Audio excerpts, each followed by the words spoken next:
Hello everyone, we're going to get started here. Thank you very much for joining us today. My name is Grant Shirk. I'm the Senior Director of Product Marketing at Vera.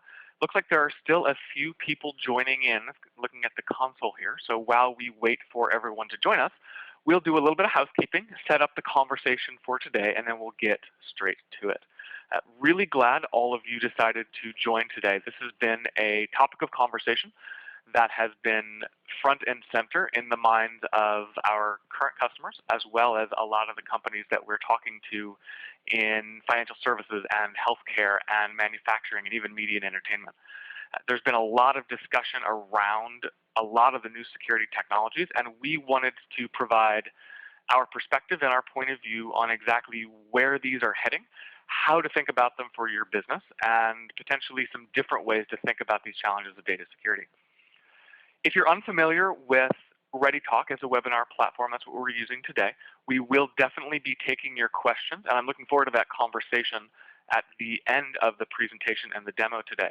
But if you have issues, questions, challenges, different things you want to hear about, the chat window is your best friend.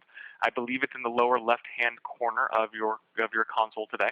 So please put your thoughts, questions, and comments in there. We will either handle them as they come up if they are technically related. We've got folks on the line to help out with that. Or if they are material to the conversation, we will pick them up and add to what we're talking about. All right, with that being said, looks like we've got a full group here. It's exciting to see all of you, so let's dive straight in. For the next 30 minutes or so, what we're going to do is talk through a number of different topics.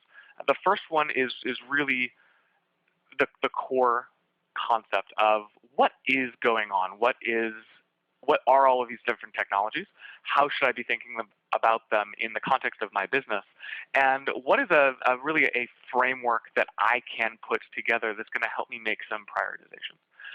If you're like me, I see tons and tons of these marketing messages and invitations to learn more, but what you really have to do is charting the path to protecting your own information. And I know that's going to be different for every business. So hopefully if we're successful here today, we will have you walking away with a better sense of how to piece out these different technologies, how to apply that to your own particular challenges and priorities around risk, data security, and privacy, and then carry that forward and give you some new ideas to take home with you. So with that said, we picked the jungle metaphor intentionally. And a big part of it is with so much focus on data security. I mean, even just in the last 2 weeks, there have been 3 major incidents of data loss, data leakage, and even outside attackers getting access to confidential and privileged information. And as we try to chart our way through this, it is very, very easy to basically walk in circles and lose your path simply because there are so many people trying to get your attention with so many new ideas and so many new concepts. And that's why we wanted to have the conversation today, because it's really hard to cut through the messaging. So many people and so many technologies are trying to have this conversation. I went and I grabbed 5 different websites from 5 different companies, partners, people who are competing in this DLP and CASB area, and everybody's kind of saying the same thing. It is impossible to look at these 5 different messages and tease out who's a DLP, who's a CASB, what are they trying to do. A lot of that messaging is really high level, and we wanted to help you cut through that and give you a way to talk about it. I've got a couple of different metaphors for you. One continuing what we're doing with Jungle here, but also one that's a little more modern and I find is very useful for me personally as I try to think about this. But at the end of the day, particularly if you're talking about DLP, data loss prevention, or CASB, which is Cloud Access Security Broker, one of the more fun acronyms we have today. This is a great example of a TLA and an ETLA, a 3-letter acronym and an extended 3-letter acronym for 4 letters. They're really just different kinds of walls, and they are solving similar but slightly different challenges. But at the end of the day, both of these kinds of technology are trying to protect and keep information within a walled garden within an area of scope or influence. They take slightly different approaches, which we'll talk through, because they were born in different enterprise technology eras. But by and large, they are pretty complementary to each other. But if you keep kind of that framework in mind, we can get into more of the nuances in a moment here. The other thing that's very interesting and that you can see is both of these are trying to solve very related challenges from different eras, is that there was a very interesting recent report from Gartner Research that made a not very bold prediction that by next year, most traditional DLP tools, vendors, and technologies will either have integrated, partnered with an existing CASB to extend their perimeter-based protections, or they will just go ahead and acquire one and fold it into this concept of perimeter wall-based security. This is solving a very critical challenge, particularly as our organizations become larger and more complex. But I think it's very telling that essentially these two technologies are starting to converge over time. And I think that plays into a lot of your strategy about how you acquire and prioritize this kind of information. Unfortunately, I tried to make it work, but the jungle metaphor only goes so far. And I think to really tease apart the differences in these two and figure out how they apply to your business, and then talk about some more data-centric approaches to security that complement and improve these, it's much better to think about all of this in the context of an airport. This is Dulles International Airport in DC. At both one of the most beautiful and one of the most frustrating airports to travel in and out of if you've ever flown through there. But it creates a good metaphor for this if we look at perimeter-based security as well as protecting the information that's flowing through the airport. So bear with me a minute here. Looking at these two, I really like to think about data loss prevention as customs and border control. It is established as a very specific perimeter. It is very well defined. It's almost a physical wall or a physical barrier for information. And it provides very similar capabilities. First and foremost is this idea of a passport check.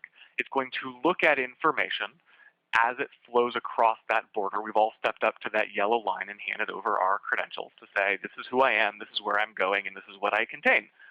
Very, very great.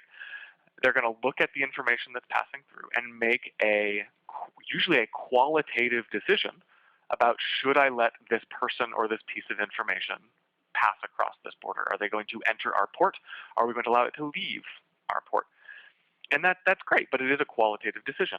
And then in many times they're going to stamp or quarantine information. They're going to say, you know what? We're going to tag this content. We're going to apply some light classification. U.S. citizen, citizen of the EU. Oh, they Brexited. We've got to handle them a little bit differently. And they're applying that as information travels across that border. And from time to time, they can quarantine people. I think of Jason Bourne in the first meeting where they take him and put him in the small room and talk to him for a while. But that creates some challenges for an organization. One, it really requires you to know and track every single egress point for your organization. So they can catch most information, but if information is created outside of your organization or it's passed around inside of your organization, DLP can't touch it. It only sees things that pass through it. And it is making a best guess determination. It is doing what it can to identify what can and cannot or should and should not pass through the border. And as we know, with many technologies like this, it's fuzzy. It makes a best guess. It's sometimes wrong. The concept of false positive is something anyone who's gone far down the path with DLP is more than familiar with. Actually, we have a CIO that we work with very, very closely here. And one of my favorite quotes from him is he said, oh yeah, putting in DLP is a great excuse to hire a couple more people, simply because they have to go through those quarantine logs and say, oh, Paul sent this file through, DLP flagged it, nah, that's okay. Or actually, yes, this file, this does fit the rule. We need to apply policy to it. So it's a very valuable tool. But DLP was originally built and was originally designed for an on-premises world. So it has some limitations that you run across. The first one we just mentioned, who's going to filter the false positives? Who's going to be responsible for training that model. It's a kind of a thankless task. Nobody really wants to do it, even though it's important. Once something passes through, you lose all that visibility. So once it goes, if it's allowed to go, you're gone. All the classification in the world can't help you when that file has left your organization. And very often it was still built for a file-based or an attachment-based world. Very, very good with email, very good with FTP, not so great with cloud. If I send a link to someone, a DLP engine is not going to trace that link back to the source. It doesn't have that much context. And so that defines where it was built, problems it was trying to solve. But all right, so how does CASB fit into this? I've heard them referred to as next generation DLP, next generation firewall. That's a start. I think there's a little bit more nuance to it, but to continue our airport metaphor, I really think about a CASB as air traffic control, and they're doing three things. They're monitoring traffic between endpoints. They're looking at what my employees are doing on my network and how they're reaching out to resources either on or outside of my network. So they are managing that flow of traffic around a cloud-based or an internet-based organization, or even a hybrid-based organization. They are, like DLP, enforcing rules, but they tend to really focus on that traffic. It's more about the traffic than the data. They're saying, all right, if your traffic is headed to this particular site or this particular category of site, what do I need to do with that traffic? Do I need to limit it down? Do I need to run it through some kind of inspection? Do I just need to report on it and report back to what people are doing? They spread over a lot of different capabilities, whether it's network security, DLP, traditional DLP, and even some, think of it as monitoring and detection. And what they really are good at, and their true strength, is giving you a definitive list of all of the different platforms, applications, and services that your customers are using.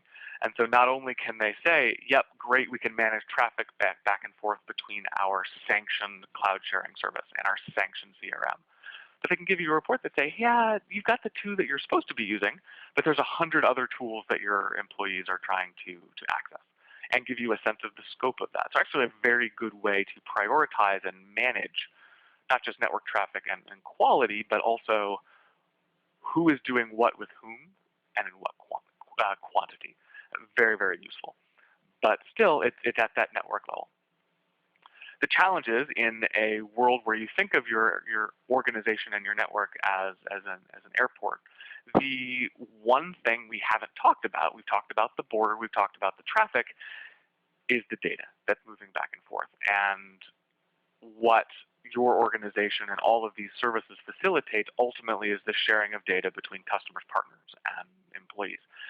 And so what you have to make sure you prioritize more than anything, no matter how you look at DLP or CASB or network security or anything else, is how am I protecting that data? And neither of these two tools, for all of their strengths and all of their value, really look at what happens with information once it's allowed to pass. Right, so DLP can make that first guess to say, yep, this file should probably stay internal. I shouldn't let it out. Let's have somebody look at it. That file can go ahead. Yeah, CASB can say, yes, we're going to allow this user access to that cloud resource from my organization. However, once that data passes through the border check, once I hand over my passport and I assert that I'm Grant and I don't have any fruit in my bag, and they trust me because I fit the pattern, I'm allowed through. But unfortunately, nobody can check what happens once I've passed that border. So in the case of DLP, they're not checking that file or that data once it's passed the check. For a CASB, while they can generally control what I can do with information in a platform as a managed user, if I share that link then to that file I uploaded with somebody external, they're not going to be able to restrict what that person can do once they download it. Right? So there's an element of access control, there's an element of security, but that ability to dynamically protect data once it's left the protections I've put in place, once it's moved beyond my physical and metaphorical walls, it starts to fall apart. So whether people are putting information on a USB stick or a local external drive, people still use those, I think. Actually, that was what the whole DNC hack was potentially driven by, with people putting information on devices they couldn't control. Sending information to personal accounts, whether intentionally or accidentally. Or, the worst case, I'm going to put that in my cardboard box as I walk out the door and take this sensitive information with me to a new organization. And so what we really want to do now is, now that we have a sense of their strengths, some of the gaps that still exist in modern data security, let's look at a better path through the jungle. And here I am really, really abusing my metaphors. So let's look at what is a better way, or a more complete way, I think, to think about some of these challenges of not only prioritizing and implementing a DLP CASB perimeter-based security that's going to fit my new IT architecture, but then what are some of the other considerations I need to make to ensure I'm really doing the right thing for my employees and for my data? We have a bit of a framework that we have been developing with our customers that has seemed very useful, and I wanted to share a simple version of it with you, and this is something that we'll expand on over the next few months. But first and foremost, there is a framework that you can apply to your business to think about how and what is most important for me to be protecting. And you'll notice a big part of this is that the actual systems, platforms, and tools my employees are using are less relevant when you take this approach. It's a lot more about the data and the access. So first, what data do I need to secure? Every business is different. If you're in pharmaceuticals and life sciences, actually some of the most important things to protect after your R&D data is sales and marketing collateral, because it's regulated by the FDA. And I need to be able to demonstrate that I am not sharing unapproved or out-of-date promotional material with customers. I'm liable for fines in that scenario. I can be sanctioned. We don't want that. Or if I'm an engineering firm, it's those complex engineering data sets, 3D CAD drawings or 3D printing files. How do I make sure that those are not only protected but accessible by my end users? The next thing is to think about how your employees are currently sharing information, how you want them to share information, and what they ultimately do at the end of the day. And make sure that you can provide the level of flexibility that your business needs. I'm not here to tell you exactly what you should be using or how you should do it, but taking the time to approach what is desirable and what is feasible in terms of how information is shared is very, very critical. And that's also going to determine, should I prioritize a DLP, should I prioritize a CASB, or should I first and foremost be putting in something that is worried about that data before we look at how we're going to build some more walls around it. Then there's reporting requirements. Certainly a lot of tools can give you the logs off of what's happening on your network, but often it is as important, if not more important, to understand what's happening with confidential information when it does leave.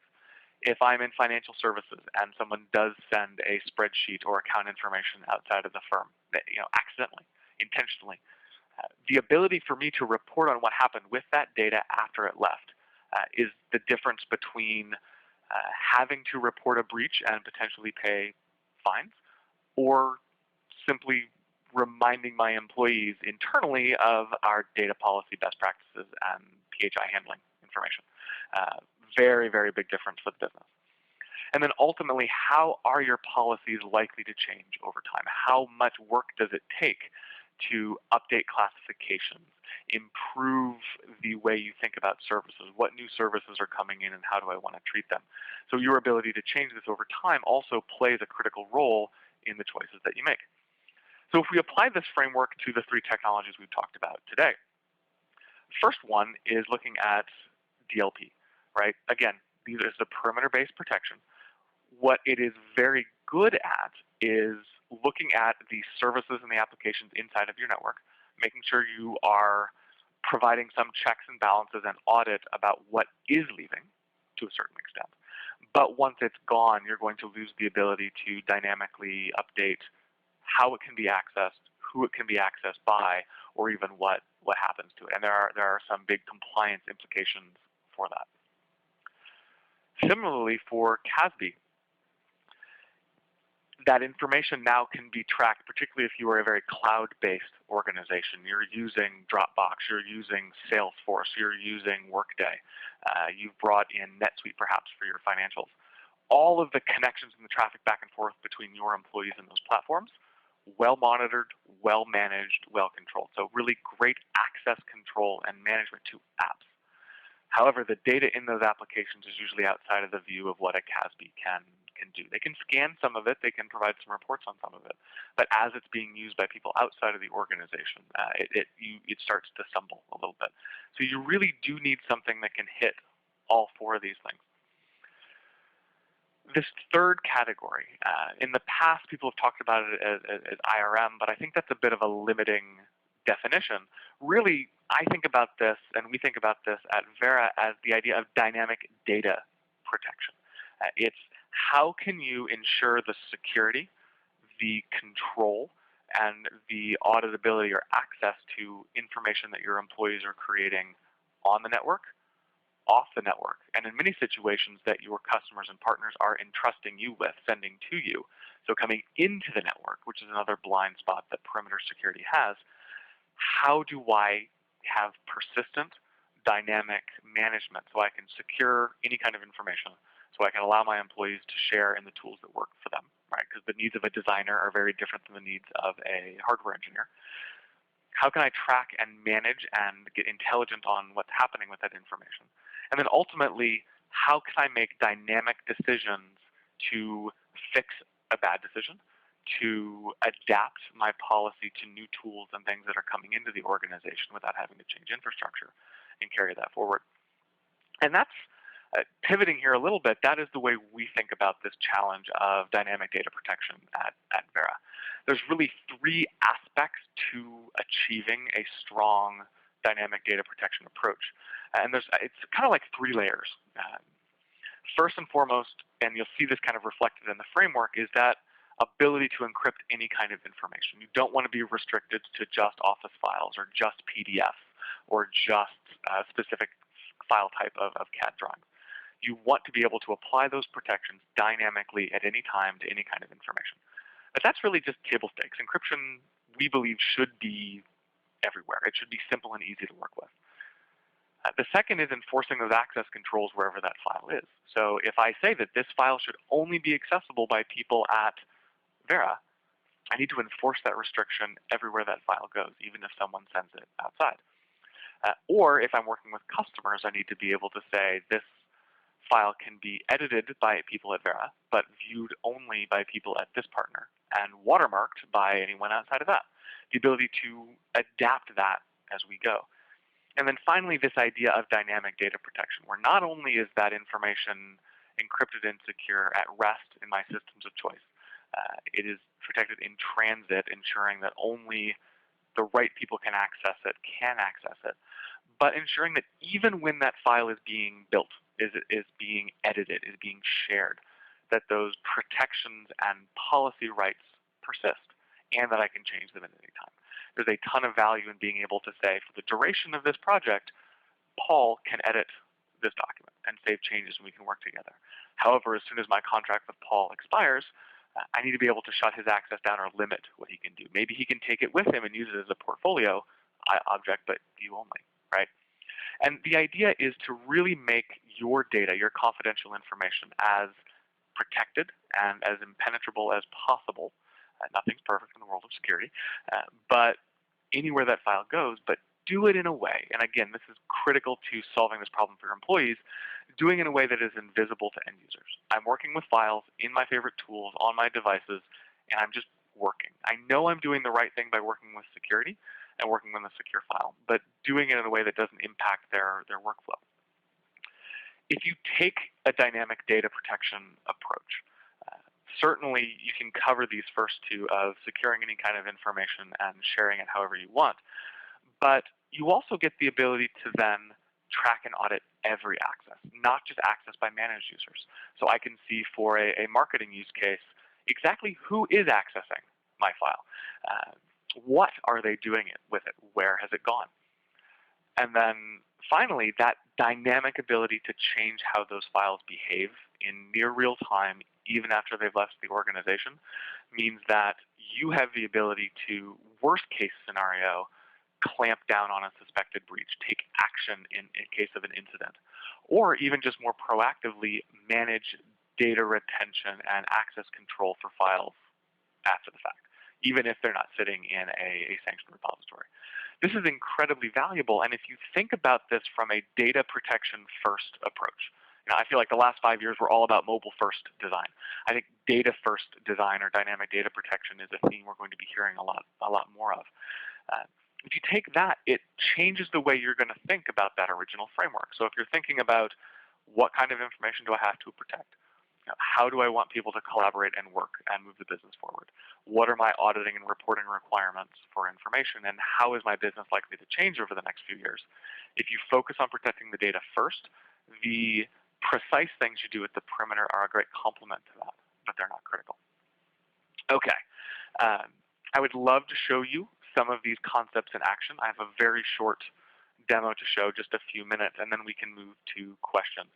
I see a couple of them have come in, but please, as I flip over to my desktop, think about other topics you'd like me to cover or specific questions, objections you might be facing that I can help you manage inside your own organization, and then we can go forward from there.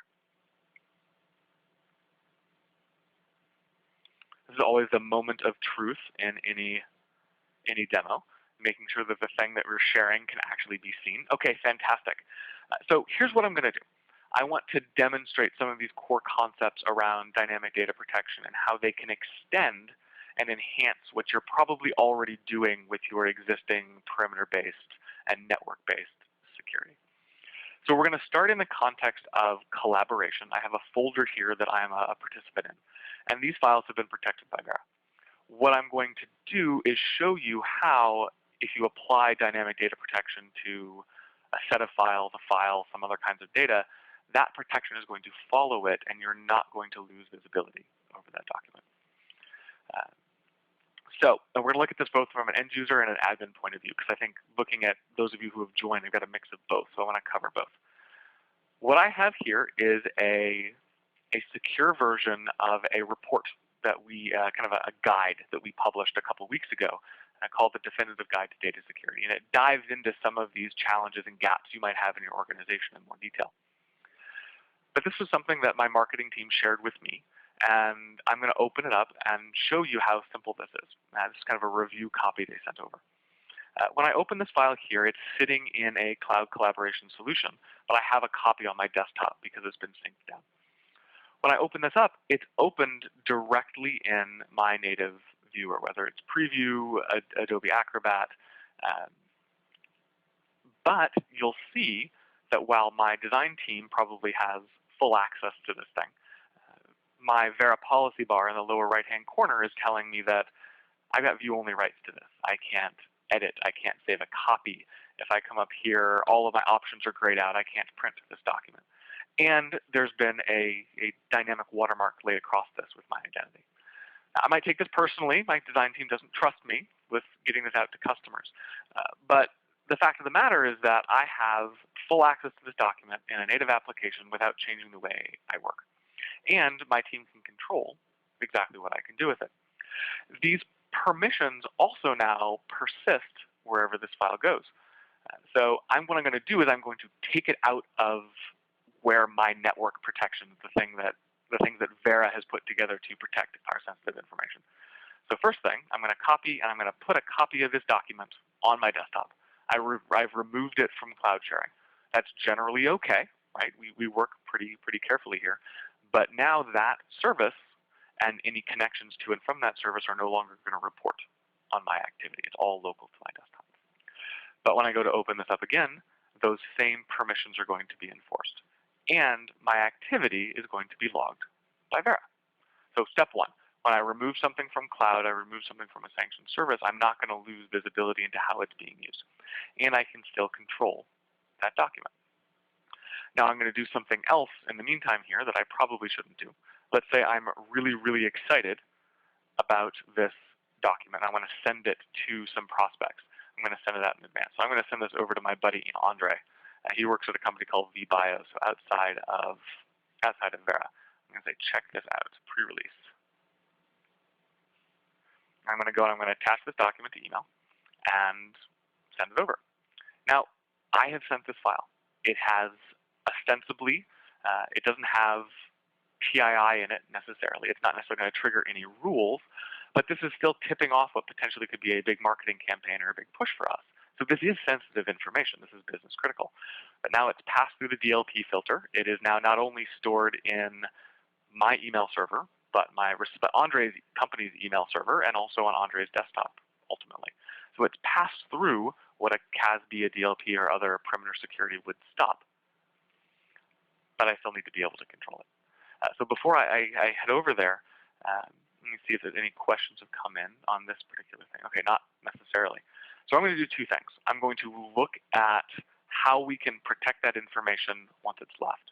And then I'm going to come back and show you how we can actually control and change that dynamically after the fact. So what I'm bringing up now, this is actually Andre's computer on a different domain, on a different company. This is his Windows machine. Not only is he super excited to get this pre-release, but he's never actually dealt with Vera before. And so part of this experience is how seamlessly and simply we can protect, manage, and define this access to information. So when Andre goes to open this document, he's going to download it just like he would any other attachment. Open it up, and this Vera document is going to say, hey, okay, hold on a second. This file has been secured. You're going to need to prove you are who you say you are to order to access this document. So again, completely disconnected from my perimeter security. It's somewhere else, but I'm still enforcing policy, access control, and encryption on this document. Of course, we want to make this easy. I was like, oh, great, I'm going to view this document. Okay, let me tell you who I am. So again, what we're doing is giving you the ability to validate the identity of who is accessing information. Because Andre could be a valid recipient. He could be someone who should have access to the document but doesn't. But even without requiring Andre to create a Vera account, without requiring Andre to create a Vera password or remember anything in particular, we can do a very quick authentication check, a very quick identity verification to say, you are who you say you are, and we're going to allow or disallow your access to this document.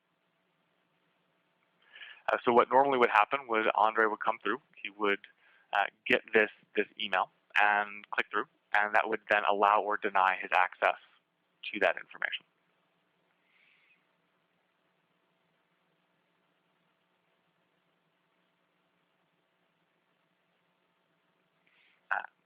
While we wait for Andre's email to show up, it seems like Google's a little slow here. What I'm going to do is show you the admin view of that interaction. So we actually see everything that's happened, and that is that track and revoke access capability. Within here, Vera does provide a ton of detail about the most accessed files inside and outside of your organization, where those files have been accessed. So I can see that most of my sensitive information is staying inside, but I might want to go and figure out who at Autonomy Capital is looking at my information, or potentially who at TechTarget is opening files and see what's happening there. And then I can dig in directly to this particular file we are working with and see everything that has happened. I can see who has access to the information, what their rights are. You can see right here that I have watermarked access to that data. And I can see here absolutely everything that I have done with that document. I can see that I had it open on my MacBook, what file name, even if I tried to change it, and then what I can do, what I did with that document, and even if someone else opened it up under a different file name. And I can see where that file has traveled. The great thing about maintaining this connection to your information, this dynamic protection, is that now I can change at a moment's notice exactly what should and should not happen with that document. So very quickly, if I wanted to, I could go out and say, you know what, Grant, you shouldn't have access to this document anymore. I saw that you tried to share it with this Andre guy. I'm not so happy about that.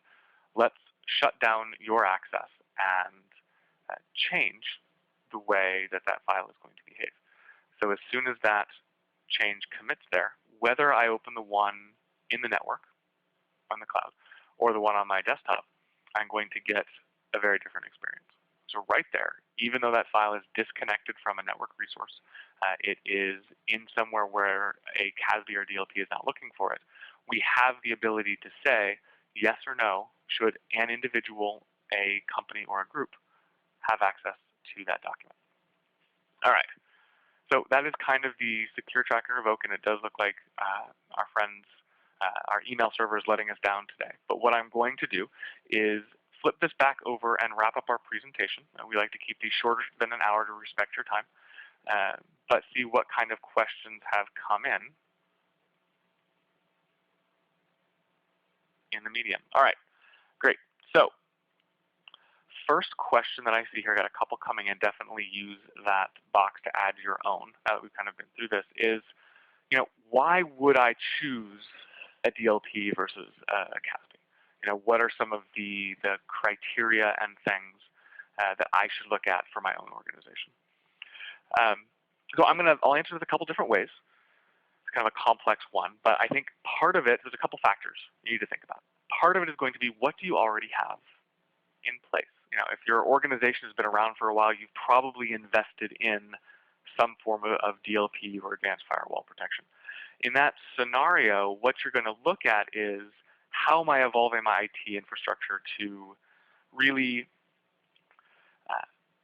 move the company forward? What are the new tools that that's not covering? Now, if you're staying largely on premises, which I do see some people doing, or you're working in a kind of a hybrid environment where most of your infrastructure is still local, you're going to want to make sure, A, that your DLP is covering how people are using information. So my advice would be, look at your logs, see where people are going. One of my favorite tricks is look at the domains of email that are sent into your organization. Because if your employees are signing up for cloud services, they're going to get marketing messages from those companies. So you can kind of look at the logs for inbound, and you get a quick sniff of, what are people actually using, whether they're self-reporting or not. And then you can make that decision. Do I need to stick with what I'm doing? Should I be investing in more data level protection? Because most of the time people are sharing via email. A CASB is not really going to help you with email as much. So I'm going to need some dynamic data protection, something like Vera, to augment what I'm doing with DLP. Now, maybe I'm a new organization, flip side of that, and I haven't invested in an expensive DLP solution because I know that they can take a lot of manpower and care and maintenance over time. Plus, most of my employees are using a cloud-based mail server, collaboration in the cloud, CRMs in the cloud, and all these other things that my engineering team are using. In that scenario, a CASB is going to help you, again, with those capabilities around managing access to applications, monitoring access to applications, and potentially in some cases, which is pretty cool, guiding people back to the more sanctioned, approved applications than the one they're trying to get to. I think some of the more advanced ones have that capability to kind of, I think of it as a gentle nudge back into the right direction. But in both of those situations, you still really need to be thinking about what happens to the information that is going outside of my organization and what's happening in that next hop. So I may trust my employees to use the right cloud services to share with the right partners and customers, but you still have no control over what those third parties now do with your information. And so if you're sharing information that is considered sensitive, strategic, valuable in any way, and often those files and documents are more valuable than the emails that they're traveling in, how am I enforcing and ensuring my organization, my boss, my board, that we're doing the right thing to protect our business and protect our information? Okay, I hope that covered it. If I can add a little bit more, please go ahead and add more in. Next question that I see here, I actually got a couple on this topic, is how automated are these? Are these set it and forget it technologies, or do they require kind of either, and there's a couple flavors of this, either employee engagement to do the right thing, or someone to kind of monitor and manage? I think there's aspects of each. Certainly, all of these three, DLP, CASB, dynamic data protection, require some thought in advance, some planning before you roll them out, because you need to know what you always need to know, what am I trying to protect? how are people sharing it, and what do I need to know about it, right? So those are those fundamental framework questions that we talked about. If you apply those to any of the solutions, you're going to be in better shape. But on the DLP side, a lot of your care, maintenance, and management is going to be updating and managing policies and managing that quarantine, those false positives, which can be very time-consuming. And so you want to find a way to protect information without putting a burden on either IT or the end user, which DLP often does. In the CASB world, it all depends on how permissive or restrictive you want to be with those settings. They can be set, and I see a lot of people doing this, as very simple monitoring and management tools. Give me the data, and I'm going to react to make changes after the fact. A bit of a trailing metric or a trailing protection, which is good because you can understand, but again, anything that's gone out is out, right? You can't manage it there. And then on the dynamic data protection or the data-centric security side, you have a couple of choices. I know with Vera, you can not only allow individuals to apply security, apply policy, apply access control, but you can also do it dynamically. So you can say, hey, you know what?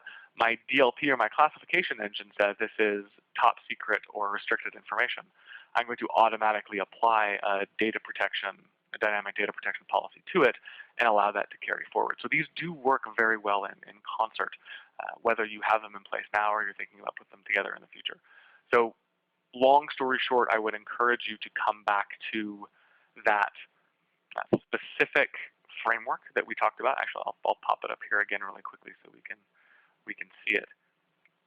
Is, again, what data are you securing? Well, not only what are the data types, but what's the importance and relevance of that information? How is it being shared, and how do you want it to be shared? And how much guidance versus flexibility do you want to provide? Can you provide?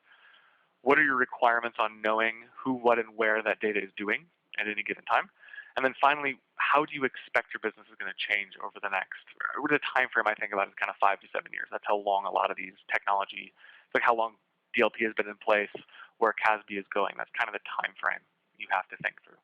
But if you look at this framework and map your business against it, and think about those requirements, it's really going to help you ultimately make that determination of where do I need to invest and what do I need to do from there.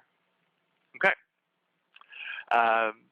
Some last simple ones here before I let you guys go. Yes, of course, we have recorded this webinar. We'll make it available for those of you who either missed the upfront part, want to dive back in or share it with your team.